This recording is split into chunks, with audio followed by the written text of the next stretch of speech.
Thank you for being here today. Welcome to the second Carla presentation of the semester. You can see, my name is Kate Paisani and I work at Carla. You can see on the slide that we have several other presentations coming up this semester, including an invited guest presentation that we're really excited about from Kristen Davin. On October 21st, she's going to be talking about the seals of biliteracy and their relevance for post-secondary language programs. So that's one not to miss. Karen has just put a link in the chat for the registration area, our sort of presentation series. You do need to register for each talk individually, but they are all free, and we would love to see you at any one of these talks this semester. Our talk today is featuring a graduate student faculty pair who received funding from Carla this past summer to work on the project that they'll be presenting. William Cornejo is a PhD student in Hispanic linguistics here at the University of Minnesota, and Mandy Menke is Associate Professor of Spanish in the Department of Spanish and Portuguese Studies at the University of Minnesota. She's also the co-leader of Carla's Literacies in Language Education Initiative and one of the co-leaders of the Social Justice in Language Education Initiative. The title of their talk today is Attention to Form and Meaning in Second Language Processing, a Conceptual Replication of VanPatten 1990. We'll leave the chat open during the presentation. Please use that to ask any questions that you'd like Mandy and William to answer at the end of the presentation. So welcome, William and Mandy. Thanks, Kate, and thanks to all of you for being here today. And a big thank you to Carla for supporting this project. This is our first time sharing this project with anyone, and we're still getting our heads around some of the data and the details, so we're excited to be able to have a conversation at the end. The project itself grew out of a course project that William did with me last year in an instructed second language acquisition course. And it is the latest of many conceptual replications of the VanPatten 1990 study. Sanz and McCormick in 2021 questioned that whether with the many replication studies that have happened over the years, whether we've lost sight of the forest through all the trees. In other words, whether we've lost sight of the big question, the original question that VanPatten was asking, given the many methodological changes that have happened in the past, I guess it's 35 years. What we're going to try to do today is to get back to that original question posed by VanPatten. Can second language learners simultaneously process form and meaning, but also think about implications for replication studies? So I'm going to actually start with just a little bit of an overview of replication studies. Scholars within second language acquisition have repeatedly pointed to the lack of replication studies in the field. And this dates back to 1976, even with a publication that Elaine Tyrone, who's on this call, did, where they pointed this out. And a lack of replication undermines the field because we can't confirm what might be chance findings of a particular study that result from specific research methods from overall trends. And so this issue is particularly acute within second language acquisition, given that our field is built on a small number of really influential studies. And Miles 2010 is a reference that you can consult if you want to learn more about that. And so the lack of replication within our field weakens some of the key claims and findings that have been made about second language acquisition. It weakens our attempts to inform pedagogy and generally impedes scientific progress. Consequently, the field has seen a surge as of late in replication studies that seek to systematically manipulate variables of interest while keeping as many other aspects of a methodology as similar as possible. In other words, replication studies examine in what ways intentionally modifying an initial study's methodology alters the findings. The aim is to repeat a previous piece of research in some way with systematic comparison throughout. And there are different types of replication studies. We've listed 4 of them here on the screen for you today. There's exact replication, which, just as the name suggests, the entire study design is repeated without any alterations. There's close replication, where only one major variable is modified. So it might be the participant group, it might be one of the tasks, it might be the level of the group, something like that. An approximate replication is you're modifying no more than 2 major variables. And then you get to conceptual replications, in which almost all aspects of a previous study's methodology are modified. And so really here, we're not so much looking to corroborate or a previous study's findings, but we're looking to test a hypothesis that study tested from a different perspective using different methods. So I mentioned that within the field of second language acquisition as a whole, there's a dearth of replication studies. The one exception to that might be this VanPatten 1990 study. In fact, it's one of the 10 most cited studies within the Journal of Studies in Second Language Acquisition. In one of the many studies that sought to replicate this initial study, Sanz and McCormick referred to the studies as a long and winding story, which is why I have this image up on this screen. And so what we're going to try to do at this point is summarize that story briefly here. So the story starts in 1990 with the study by Bill VanPatten, motivated by a desire to understand what input becomes intake and debate in the field around whether learners must consciously attend to form when processing input to acquire language. VanPatten raised the question of whether learners can actually do that, whether they can simultaneously attend to language input for form and meaning. He posited that this is only the case if comprehension is automatized, if learners don't need really a lot of cognitive resources or an investment of cognitive resources to be able to comprehend the text. And so then he said to test this in his 1990s study. That study was conducted with 202 learners of Spanish at 3 different course levels, a first semester, a 4th semester, and then a conversation course that was a 3rd semester.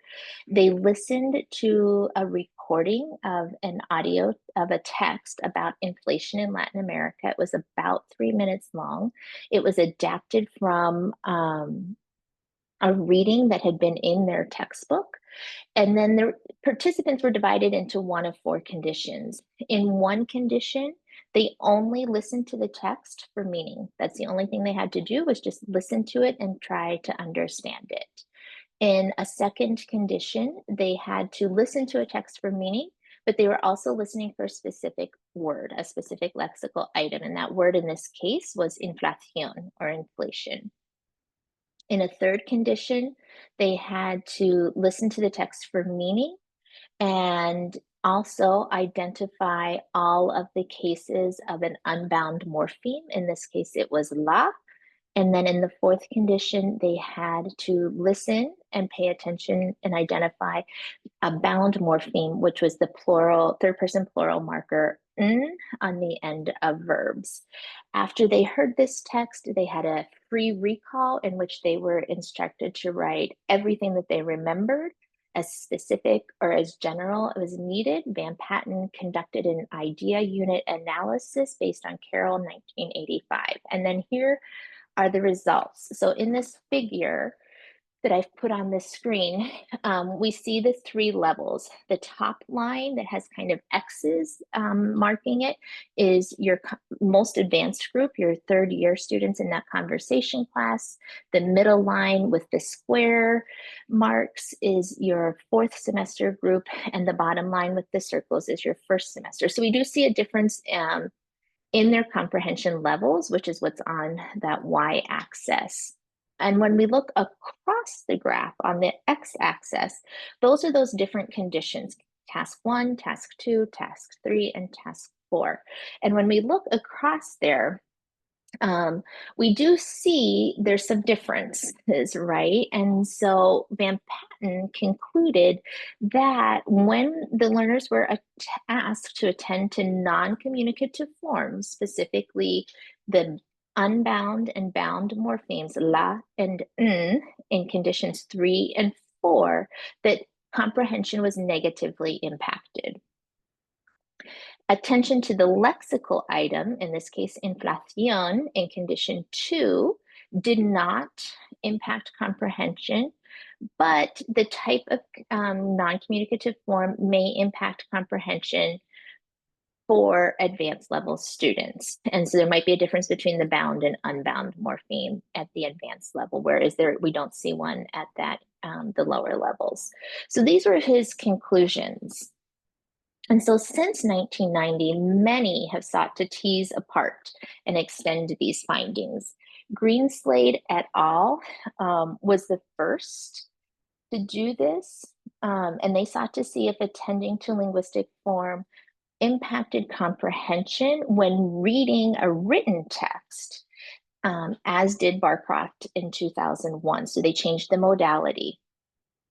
The participants in their studies were at different levels of proficiency than in the original study.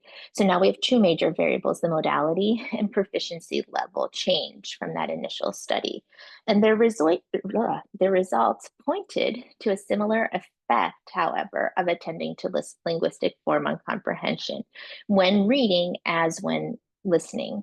Wong in 2001 examined both written and oral texts with L1 French, L2 English learners, and found that comprehension was impacted by task only with the oral texts, but not with the written texts.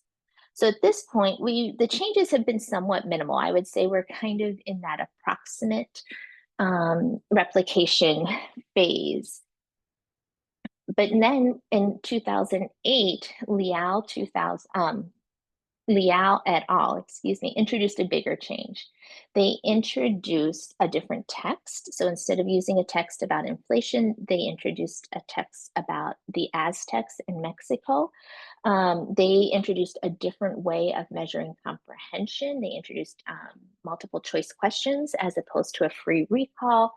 They introduced an additional task condition. They introduced a lo, which is a direct object pronoun in Spanish.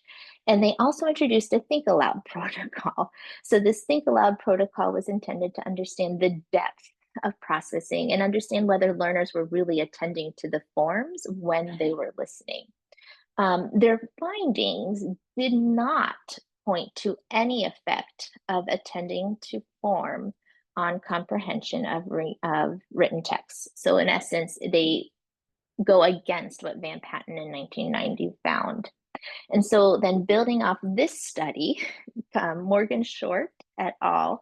In 2012 tried to tease apart, well, maybe it was the think aloud protocol, right? That's a pretty substantial change. Learners are having to attend to something else and think aloud while they're doing this task. They wanted to see if just introducing that task may have affected the results in the Leow et al. Study. And they didn't find that there was any difference between participants who did a think aloud task and those who did not. And similarly in their study, similar to Leow et al., they did not find an effect of task on comprehension. So Morgan Short et al. In 2018 had a multi-site replication study. So it was quite large. It had 7 institutions spread across 3 different countries. And they, again, used both oral and written tasks. To make the oral task or the written task a little bit more like an oral task. They presented it via rapid serial visual presentation. So they used the same text and comprehension measures as Leow et al. And Morgan Short et al. In their findings, they found, however, that the comprehension questions themselves weren't reliable. They weren't really measuring comprehension as a unidimensional construct.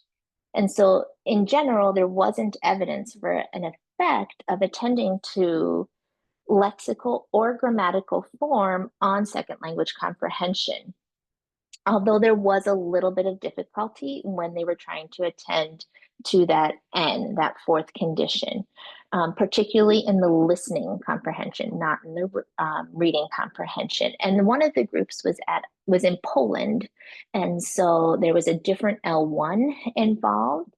And their results were a little bit different from the bit larger group. And so that suggested a potential L1 effect and also maybe a potential proficiency effect. So we move on now to Sanz and McCormick, who are starting to see all these different variables that are getting introduced. And they wanted to address some of the methodological changes that had emerged along this road, namely the influence of the text that was used and the nature of the comprehension measure.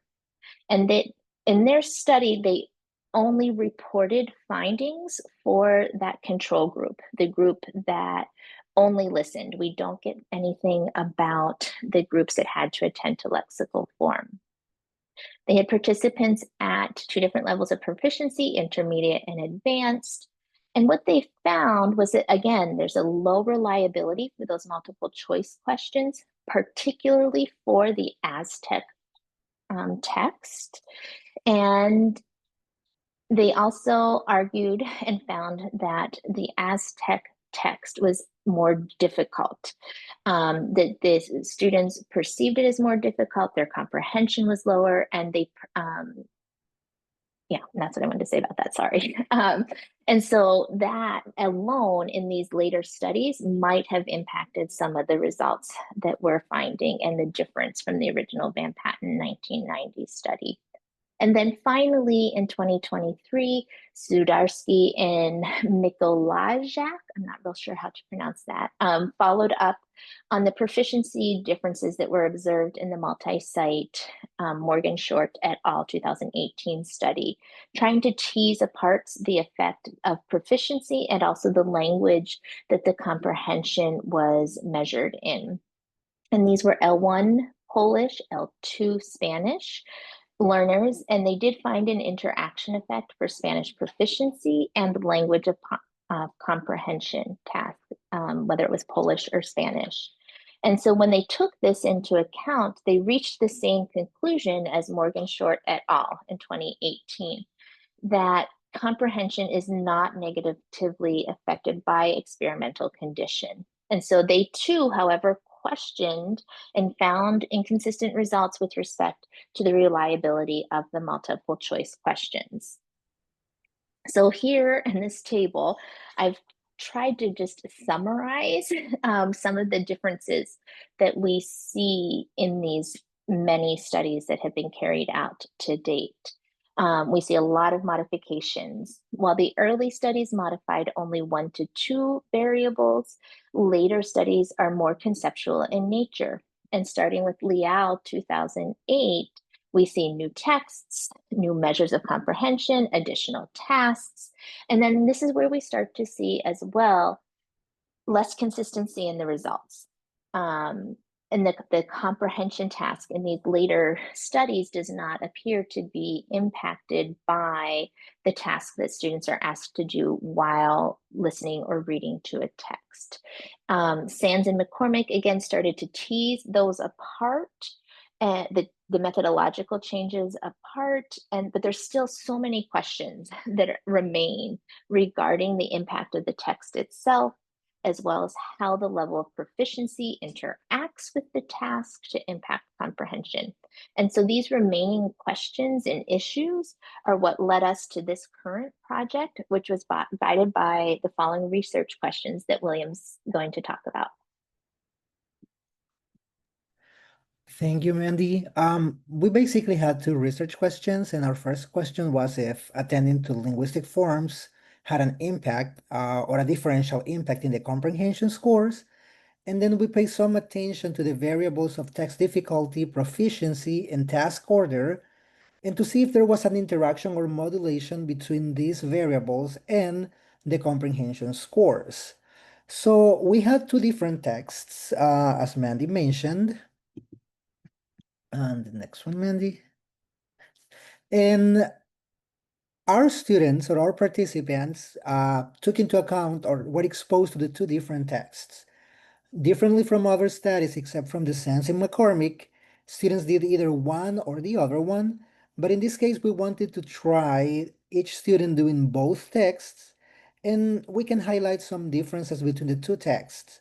La Inflación has less words compared to Los Aztecas, and subsequently it has less sentences and a little bit less of idea units, and like 40 seconds in difference in the duration.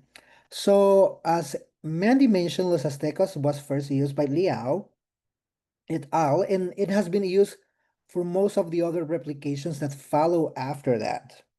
So with this in mind that we had these two texts, we expose students to different instruments, and they listen to the text, they have to do a comprehension activity, but also we got some information about their language learning experiences, some background information, and then we wanted to know more about their perception about how difficult each audio was, how difficult was each task was there an interference by the task they were doing, and was the topic familiar or unfamiliar for them?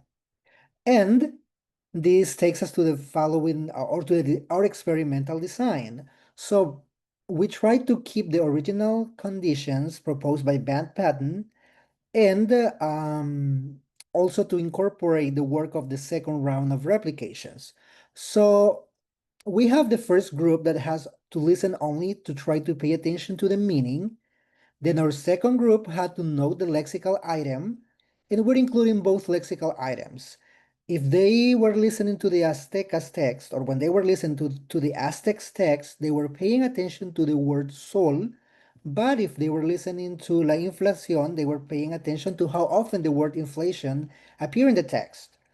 And then we kept the article la and the bound morphological marker n, and how we were checking that students were paying attention to that. Students had to put a check mark, and they have the instruction of listening to this.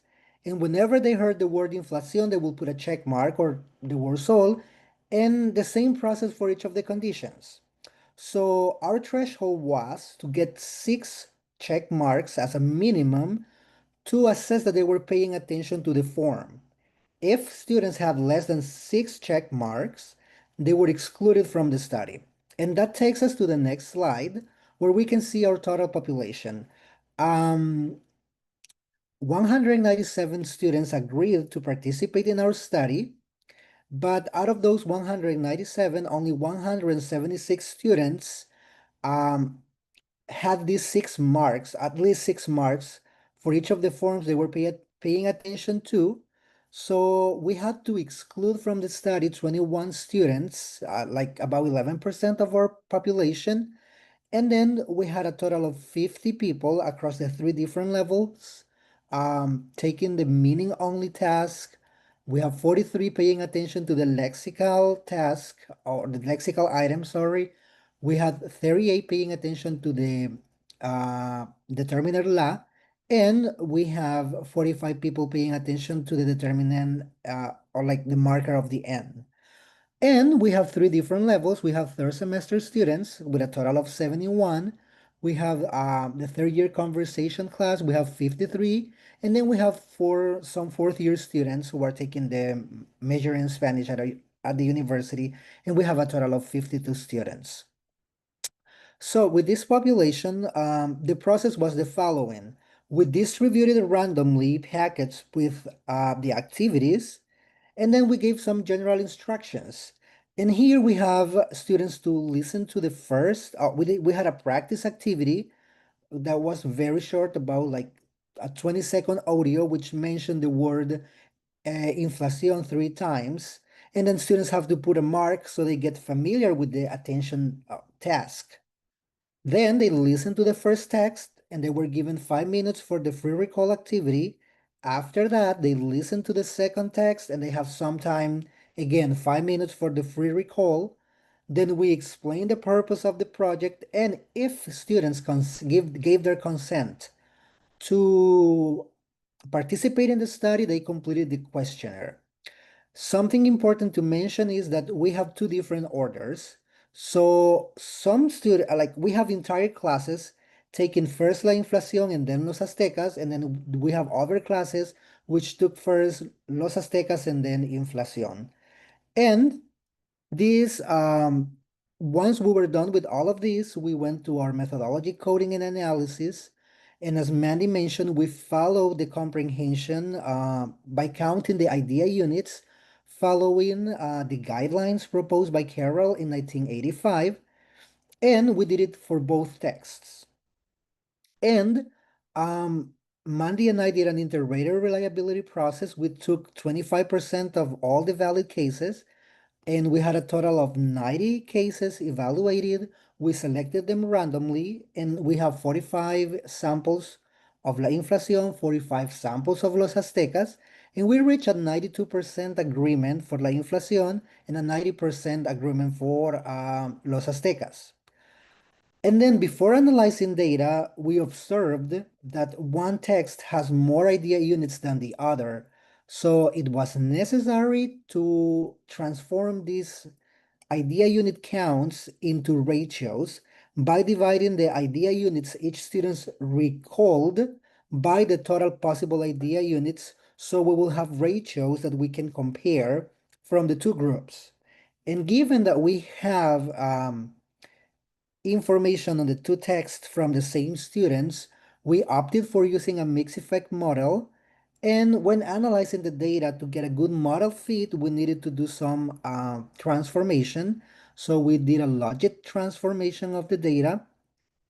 And we will share more details about that once we go to the modeling part. But first, we want to talk a little bit about the overall comprehension and descriptive statistics. And as you can notice in this part, we see how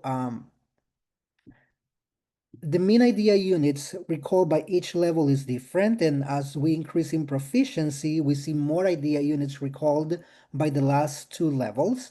And we see like the third semester students recall less idea units. But also we see a tendency that the text Los Aztecas was more challenging than the text Inflación. And then if we compare the next graph, like the one that is in the lower part of the slide, we can see that even though the order has some differences in the number of idea units, we see this tendency that La Inflación is associated with more idea units. But also we can see that the order of the text has some influence. And we want to see, or we will explore more through other analysis, is if this difference had a significant effect or a significant impact on the information that we have. And something interesting is that we were comparing if students perceive one text more difficult than the other one, because we see this difference. And in fact, students reported that Los Aztecas was a more challenging text compared to La Inflación. And also they were saying that they were more familiar with the content of the text, La Inflación, as opposed to Los Aztecas. So we see some reflection of the idea units by their reports of text difficulty and text familiarity. But then when we pay attention to the different experimental conditions, we can see that this pattern can be observed. And we see again this tendency that ideas from the text La Inflación were like, our comprehension scores were higher compared to Los Aztecas. But as you see in the upper part, we see that when the text Los Aztecas was first, the difference is more marked, as opposed when the text of Los Aztecas was the second text. And this tells us a little bit more about students getting used to the process and knowing that they had to recall their idea units and that probably they paid more attention to that. But seeing this difference makes us think, is this difference statistically significant? And then it's where we go and see how students were reporting the difficulty of each task. The previous one, Mandy. So we see they report that the lexical task was less difficult for them across the three different levels, and it has less interference compared to identifying the, the linguistic form la or the bound morpheme n. Now, we see these differences, we see they are expressing how this affected them, but are those statistically significant? And that is where we are going to explore our first model. Our first model tries to answer the question if there is a difference or if the experimental conditions have an impact on comprehension scores. We set the reference group as the meaning-only condition. In doing this post hoc analysis, we did a Bonferroni adjustment of the p-values, which is a stricter statistical adjustment to see if the results hold. Also, we back transform the variables into probabilities, and when you see the estimate, in all these comparisons, paying attention to a linguistic form has a negative impact in the probability of getting the same score as the meaning-only group. However, as you can see, those probabilities are small. And for our levels, it didn't have any statistical significance. However, we can note that the meaning only and lexical and the meaning only and la, like those two contrasts, overall were equivalent, but we can note some difference when paying attention to the bound morpheme n that we will keep exploring. So by itself, the conditions we cannot see by only seeing the conditions across all the population any differential effects. However, we can start adding other covariates and other variables to see if this effect is changing. And the first one was the text. And we had a question to see whether one text was more difficult than the other. And if you recall, the students were saying or were expressing that they found Los Aztecas more complicated and more difficult. It turns out that the statistical analysis reveals that there was no interaction effects between the text and the experimental conditions. We did some information criteria testing and selected the model with most empirical evidence. And we see that the effect of the text, it's constant and it's not modulated by the conditions, or the conditions are not modulated by the text. So we didn't see a change in the conditions, but we see a significant effect suggesting that the text is more difficult. The text Los Aztecas is more difficult than the other one. And then we have like this question about, okay, we see one text is more difficult than the other one, but does the order of the two texts affect the how students process the meaning? So we have a question on top that says, does reversing the order, it means having Aztecas and Inflación versus Inflación and Aztecas, change comprehension scores under each condition? And as you can see in the table, we don't see any specific effects except for the condition of la, which is kind of surprising for us. But in the other ones, we didn't reach statistical significance, though we can see that we have more of a negative impact for the paying attention to the form la and the bound morpheme n, but only the form la reaches statistical significance when we consider the order of the text. And then if we want to compare how the contrast between the listen or like paying attention only to meaning and paying attention to a linguistic form has an impact, we can analyze each of the text by contrasting the three experimental conditions that were comparing the control group and attention to forming meaning. And when we see that, when we have this text of Los Aztecas first, we see some effect in paying attention to la and paying attention to the form en, but we don't see those effects when the text inflation was first introduced. So, um, so this tells us that this task of the order, even though didn't have an overall impact, when we go to comparisons between the experimental conditions, we might see some influence, and that might be related a little bit to the familiarity with the text. But then we have seen including the text has an influence, but does this vary across different levels? So just to have a better idea, we have a distribution of idea units. We fitted some models and we didn't identify any significant interaction between the order of the text and the levels. There were no statistical differences, but we can see that when we take the overall comprehension scores, we see a notorious difference between the the third semester students and the other two groups.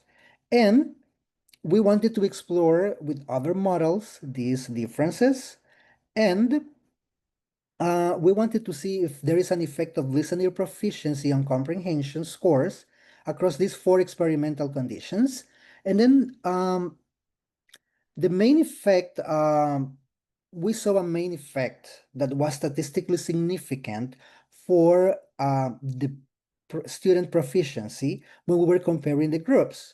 And we have this table where you can see that most of them reflect statistical significance, and saying that when we compare the third semester students with the third year and the third semester students with the fourth year students, we see a statistical significant difference. And it's not included here in the table because of the space, but there was no statistical difference between the between the third year and fourth year groups. They were equivalent across all the different conditions, but it's worth noting that, again, we see that for the condition law, we see a difference between the third semester and third year students. And for the end condition, we only see this difference between the third semester and fourth year. But if we look at a threshold of 0.05, the other two conditions are very close to reaching statistical significance, which tells us that as students progress, there is a difference, but also the impact of these experimental conditions is different. And our last model was trying to see this interaction effect of proficiency. And the main effects model of interaction pointed to that we only had an interaction effect when we were contrasting meaning only in La for the fourth year students, and for the third year students for the bound morphine N. But again, as you can see, even in higher levels, the bound morphine N is almost reaching statistical significance. So, and we have a lot of tables, a lot of numbers, a lot of graphs, but if we want to summarize this information, we can say that comprehension scores for condition 1 and 2 are equivalent across all groups. The effect of alternating an unbound and bound morphemes is less consistent, and in some cases, La evidences lower comprehension scores, and in others, the bound morpheme N. Comprehension was different across the two texts, and it was higher for the inflation text, with students perceiving it as more familiar and easier. Higher level students achieved higher levels of comprehension, and task effects are somewhat consistent across the learner groups. And the participants attain higher comprehension scores on the second text, yet the order of the text did not reach significance as a main effect. And then to put all of this together with this review of literature, Mandy will give us some more detail. Thanks, William. Yeah, I imagine some of your heads are spinning. Like it took me a while. I had to sit with all those tables to kind of get my head around it. So the big question is, what does all this mean? So the central question that motivated or has motivated this long and winding road of replication is, does attending to linguistic form impact comprehension? We can't comment on this for written texts, but our results do allow us to zoom back out to this question for listening. Findings from VanPatten in 1990 indicated that this was the case. However, most replication studies focused on comprehension of written texts. And the more recent replication studies that have incorporated the oral texts incorporated a more difficult text, the Aztec text, and also had a different measure of comprehension. And then Sanz and McCormick pointed out in 2021 that they confirmed that the Aztec text is indeed more difficult, and that the combination of that with the multiple choice questions may hide some of the differences in comprehension. And so by incorporating both texts in one study and returning to the original comprehension measure of free recall, we hoped to be able to weigh in on this. And our answer is, it's complicated. We don't really have conclusive results at this point. We do see across texts and learner groups that comprehension in the listening only and listening plus the lexical item do not differ statistically. In other words, attending to items that contribute substantial semantic content does not negatively impact comprehension. And this is similar to what VanPatten reported in 1990.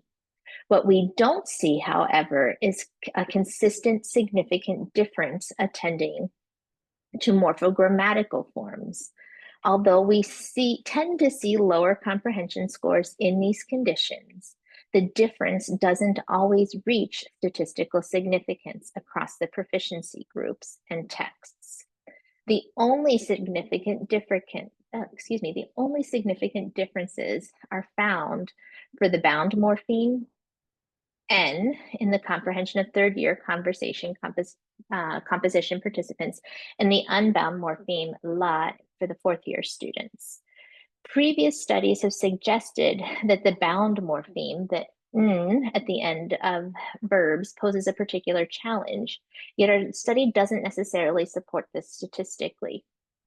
Two questions and issues that we're considering, however, are whether comprehension was low overall, or so low overall, only between 11 and 25%, that the task condition effects could not be observed. Sanz and McCormick also raised this question. When proficiency is higher, task effects begin to emerge. Indeed, in VanPatten's 1990 original study, differences across the conditions were greatest for the fourth semester and third-year groups. It may be that comprehension is such a challenge at the intermediate level, our third semester students, that attending to form doesn't negatively impact comprehension because it's already so low.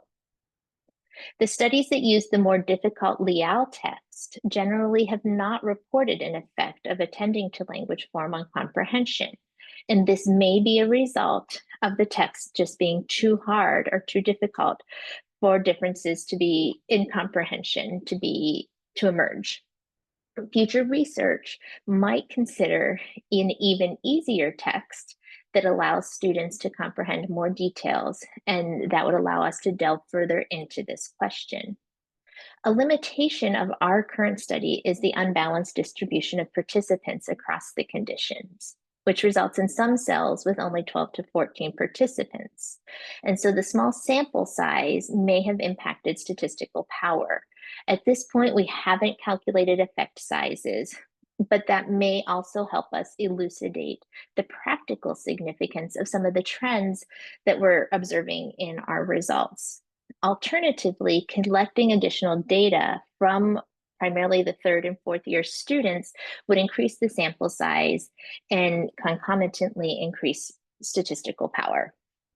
Finally, although the multiple choice questions have not been found to be reliable for measuring comprehension, working memory may come into play and be an intervening variable in using the free recall measure. Even we, meaning William and I, as a native speaker and an advanced learner of Spanish, found it difficult to retain all the details given in the texts.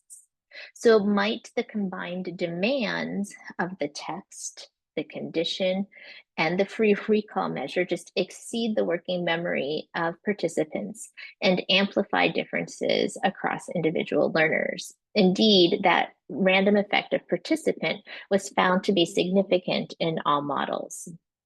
So the lack of, oh, I'm just going to leave that there. Okay. So that's kind of looking at that big question. I also want to talk about this, our findings in our study with respect to just replication within the field of second language acquisition.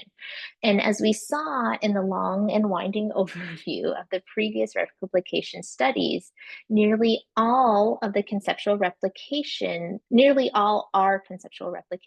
of the original VanPatten study. The early approximate replications by Greenslade et al., Barcroft, and Wong all reported similar conclusions to VanPatten. Once, however, conceptual replications were introduced, conclusions about the effect of task on comprehension were less clear because each introduced significant methodological changes. Given the difficulties that arise when making comparisons to the original study, a point that's been raised by McManus in 2022 and 2024, one must ask what their role is. Schmidt in 2009 notes that conceptual replication involves repetition of a test or a hypothesis or a result of earlier research with different methods. In other words, it asks the same questions, but addresses it in a different way. So it's less about confirming the results of a previous study and more about testing a hypothesis from a different angle. With this in mind, all of these studies do have value because they question the hypothesis or the conclusion of VanPatten 1990, not so much his results. Both types of studies, the close approximate replication studies and the conceptual replication studies, are needed within our field. And so we started our talk noting that the forest, or the big question initially asked by VanPatten, has been lost with all the new trees or methodological changes that have been planted along the way. If, however, the hypothesis is true, it should be upheld across studies. And to date, we don't have sufficient evidence to conclude that attending to linguistic form impacts comprehension of meaning. We have seen that attending to lexical items does not impact comprehension, but the impact of attending to morphogrammatical items is less certain, given overall low comprehension scores, which raises the question of whether additional studies are needed. These future studies might include texts that are more comprehensible to learners overall, or even more advanced second language users. So the long and winding story continues as we seek to understand to what extent learners are able to process form and meaning simultaneously. So I'm not going to stay on this slide. I do want to just end with a few thank yous. First of all, I want to thank Carla for the grant that they gave to fund William's work on this project over the summer, which allowed us to really advance the coding and the analysis phase of this project. We want to thank the faculty that collaborated with us, that allowed us to come into their courses to work with their students, and also Ray's, I don't know how you pronounce this, Zhu, within Lattice for his help in creating the statistical models. So on that note, I'm going to stop sharing. And I think we have just a little bit of time then for questions. Yeah, we have about 10 minutes. So thank you so much, Mandy and William. I have a lot of questions. But I'm going to hold off on my own questions because I have access to both of you on a regular basis. And so I will instead ask the question that's already come into the chat from Lauren. So she said, thank you so much for sharing this interesting replication study.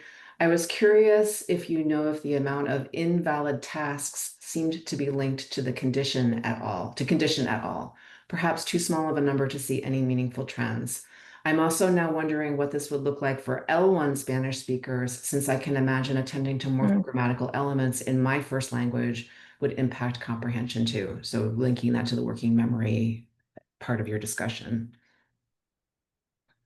William, do you want to address that first question about whether the number of participants that we had to remove varied across the different conditions? Do you remember that? Yes, they did. We have records of how many didn't do, but there was like across all of them, and it's like some would had only 1 mark or 2 marks, or basically were like not interested, like for different reasons. So we saw examples of all of the tasks, and some of them had only 2 marks or 3 marks, and then in previous literature we see like the threshold was 6. But I don't remember, I don't know that we saw a difference necessarily across the different. I think we probably saw more in the la and the n than we did with the lexical items that had to be removed. Yeah.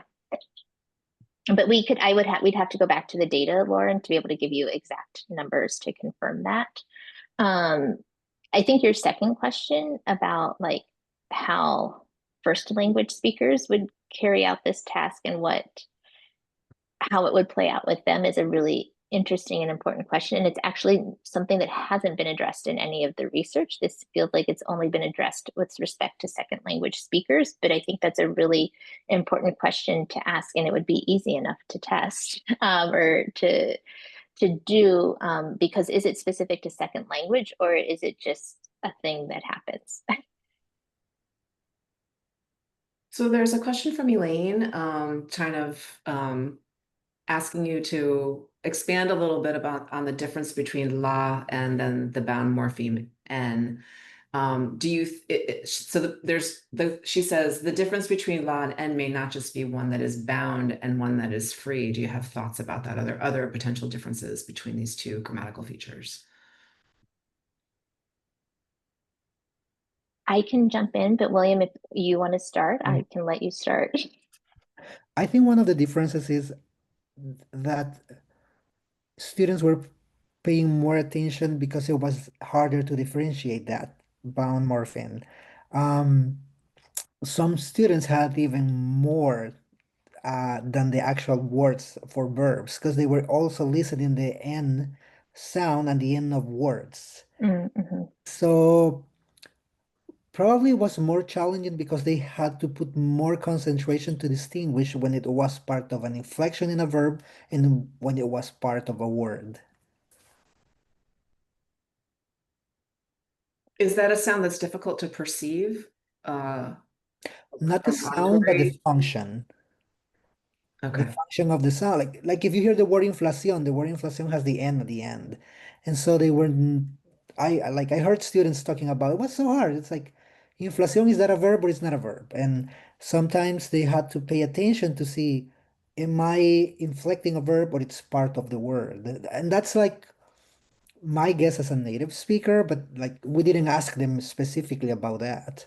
Well, I think I mean, some other differences are it like that bound morpheme N does communicate, right? That it's a third person plural, whereas the determiner la is kind of giving a little bit of redundant information, right? That they know that it's singular and feminine potentially from other sources within the sentence. Where it falls within a word. And you know, in the Leow study, they introduced low, which is a direct object marker, and can go either like it can stand alone or it can be attached at the end of some verb forms. And I don't remember off the top of my head what they found with that. Well, they didn't find an effective task. So that must not have played a role there. But I think there are other things that might be coming into play with those, Elaine, to your question. But was there something else that you were thinking with respect to those particular conditions? I wondered because in Spanish you don't have a pronoun explicitly there. So the impact of figuring out, is it singular or plural, if you're going to comprehend, that may send you back to thinking earlier in the text, who did this? Mm-hmm. Who is the subject? So that could have an impact on comprehension, I think, at a different level than just whether the entity is feminine or masculine, or do you see what Mm-hmm. I'm saying? Yeah, it communicates something. It's more meaning. It affects meaning more. Yeah. Maybe. Yeah. Maybe. I don't know. That's just a stab in the dark, but Well, and it might vary across sentences too. How, if it's redundant or whether it's like the sole communicator of the agent of a sentence. yes. Because often for a language learner, analyzing the discourse and trying to figure out who did that, who, what was it, the singular, there's more than one potential actor that you have to keep track of. Right. So I'd have to look at the text. It would be interesting to look at the text. Yeah. Yeah. Thank you. Thank you very much. Excellent. So I can ask one of my questions since there's nothing else in the chat. So, and maybe this is somewhat related to, well, maybe not. But anyway, I'm curious about your use of the word proficiency in talking about your participants, because it seems that the distinction that you're actually making is between levels of the curriculum, like the course level that they're in. And if I'm wrong about that, just let me know. But so I am wondering if you have considered, or if there are other studies, replication studies, that have actually tested learners' proficiency prior to doing the intervention, so that you can have a more fine-grained analysis. I'm thinking about like when we did the big proficiency project at Minnesota, and we looked at those scatter plots of students, let's say in third semester, and they're all over the place in terms of their proficiency. And so do you think that would give you different insights into maybe text difficulty, or the effect of focusing on grammar versus focusing on meaning only in your findings? Yes. um, Right, this is an issue, right, within SLA, and there just was a recent manuscript that came out by I can't remember all of the authors on it. I know Megan Solon is one of them, that like investigated why in applied linguistics and second language research we're still not using like valid, so to speak, measures of proficiency, like why we're not operationalizing this and using all these proxies for it. But that said, none of the studies that have been done to this point have used an external validation of proficiency. By doing that, however, because there is variability within those groups, it might allow us to tease out that interaction between task and proficiency a little bit more clearly. But nobody has done that to date. Yeah, and you would probably need a larger participant pool to be able to do that effectively.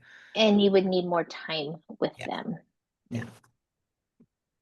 Well, we have reached the top of the hour, so I want to thank William and Mandy once again for their really interesting study. I'm excited to see where this goes. And I want to thank all of you for attending today. We know that you have lots of competing priorities, and so we appreciate your time, and we hope that we'll see you at a Carla presentation later on this semester. Have a great day, everybody. Bye. Thank you.